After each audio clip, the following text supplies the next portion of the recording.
Hello, welcome to Film Canada Press. Just wanted to issue a quick correction and a couple of, not even a correction, is not really the right word, I don't know what else to call it, and a couple of comments about what happened today. A very interesting audit. I was pulled over after filming from the Northwest police station in Edmonton, and I was told that I had warrants and forced to give them my ID under threat of arrest for obstruction, and walked away scot-free. It was very entertaining. I also have some great footage from inside of the police station, dealing with some road cops don't feel like giving their information out, despite the fact that it's their policy.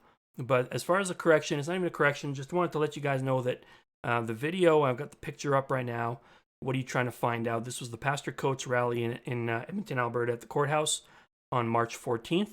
And what happened was YouTube actually removed the content, and because their auto filter must have picked up on some keywords that the pastor was saying regarding COVID, and they called it misinformation.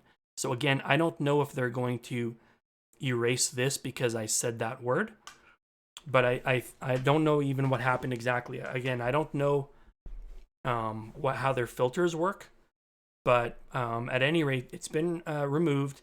I've appealed, but that's the reason why it was taken down. I didn't take it down. It was not somebody from the rally that called or anything like that. It was because some of the things that the pastor was saying, YouTube decided that that was misinformation, and so they struck that down. Now, again, I don't know what they're going to do with this, but I'm not going to pussyfoot around and worry about, if they're going to give me a strike or something like that. I really couldn't care less. But I just wanted to let you guys know that that's what had happened. Now, I got a backup audit that was really interesting as well from a business that had a couple of interactions, but there were no police there.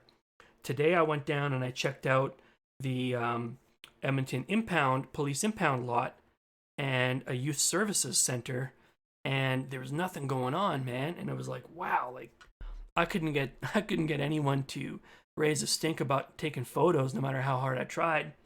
So, as I was already not that super far away, I decided to check out the Edmonton Remand Center and the Northwest Police Headquarters, which are right across the street from each other. And very, very interesting things happened. I was followed for several kilometers, and the police officers eventually pulled me over, threatening to arrest me, claiming that I had warrants from 25 years ago and that they had run my plate. They knew my name already, and they had been staking me out for almost an hour, waiting for me to leave. And finally, I was forced to hop on the vehicle, and they trailed me. So that's what happens when you park too close to a cop shop. But unfortunately, in this situation, because it's just out in the middle of nowheres, I was kind of stuck. So I was eventually forced to, under duress, to give them my ID. So they got what they wanted that way, but I got some victories too. I was able to walk away scot-free, and there were no arrests or anything like that. And also, when I was in the actual station, there were some rogue cops. One guy didn't want to give me his name, just a little guy. He didn't want to give me his name and his reg number. They didn't have complaint forms, refused to get a supervisor, just totally jacked up from the first second. And in the end, I was able to get him to press his badge up against the window so I could get that information. We'll be filing a complaint against him. So I'm gonna actually skip ahead to those two interactions, which I'll probably do as two videos. There's gonna be a lot of editing because the cop kept saying my name, and in fairness, I don't think they knew what I was doing. They don't think they had any clue of what I was trying to do as far as doing an audit, or that I was gonna be publishing it.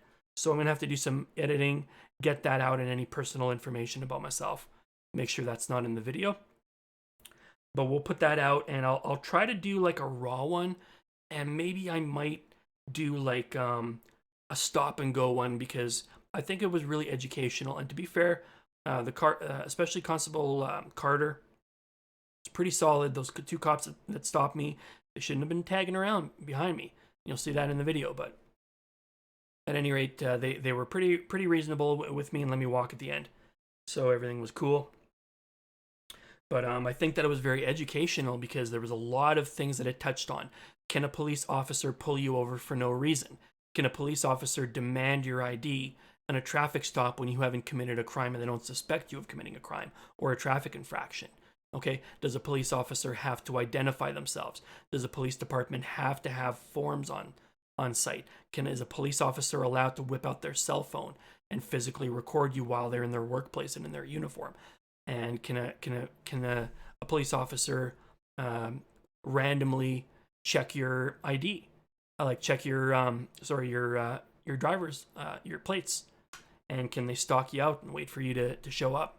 All right, so there was a lot of really interesting things that are touched on from legal points of view. So I might do something like that, since I'm going to be having to edit it pretty heavily anyways. Do like a stop and go and show a couple of little like screens of what the laws actually are in Alberta, because maybe somebody else will find this educational and help you get out of a jam in the future. I'm pretty proud of myself for what I accomplished today, and for walking out of that situation scot-free. One guy across the street yells out, "Yeah, you showed him who's boss. You know, way to go, buddy." And that was a pretty nice moment for me. And then at the end, I stuck around for about, like 2.5 hours, I bet you at least, waiting for this supervisor to leave, but his ego just wouldn't let him. So that's all going to be coming up on the next video. Just wanted to give you the heads up that that's the reason why that video was taken down. And so I won't be posting it back up unless by chance it was a mistake by YouTube and they put it back up. But my guess is that with the paranoia about misinformation these days, that my guess is that it's probably not going to be back up, guys. So if you caught it, cool, good on you. Maybe in the future I'll do a Patreon page and I'll put that content up there. In the meantime, have yourselves a good one. Catch you soon with the next episode, the rogue audit of the Northwest Police Station and the Remand Center on Film Canada Press. We'll see you guys next time.